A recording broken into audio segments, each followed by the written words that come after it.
তুমি ক্লান্ত, তুমি হতাশ, তোমার জীবনে যেন ঠিক মতো চলছে না।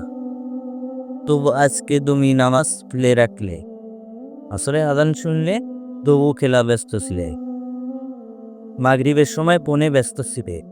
কিন্তু একবার ভেবে দেখো, যে আল্লাহ তোমার জীবনকে বদলে দিতে পারে, তার সাথে দেখা করার 5টি সুযোগ তুমি নিজে হারিয়ে ফেলছে প্রতিদিন। আল্লাহ বলেন, নামাজ অবশ্যই অশ্লীলতা ও মন্দ কাজ থেকে বিরত রাখে। তাহলে কেন নামাজ ছেড়ে তুমি বলছো পাপ থেকে বিরত হতে পারছে না? তুমি নামাজ ছাড়লে কিভাবে নিজেকে শুদ্ধ করবে? রাসূল সাল্লাল্লাহু আলাইহি ওয়াসাল্লাম বলেছেন, নদীতে প্রতিদিন 5বার গোসল করলে কোনো ময়লা থাকবে কি? সাহাবীরা বললেন, না, থাকবে না।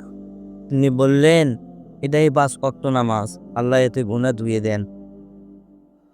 তুমি যখন নামাজ ছাড়ো, মনে অশান্তি বাড়ে, আত্মা ভারী হয়ে যায়, রিজিকে বরকত কমে, গুনাহ সহজ হয়ে পড়ে। কারণ নামাজ মানে কেবল দায়িত্ব না, এটা আত্মার অবস্থিতি। তুমি বড় মন চায় না, ইচ্ছা হয় না, ব্যস্ততা।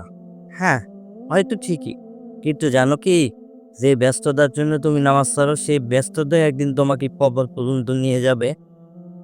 নামাজ হলো সেই জায়গা যেখানে তুমি সত্যিই নিজের হয়ে কথা বলতে পারো। মানুষ যখন বুঝতে পারে না, বন্ধুরা যখন ছাড়ে, সব দরজা যখন বন্ধ হয়ে যায়, তখন আল্লাহর দরজা খোলা থাকে।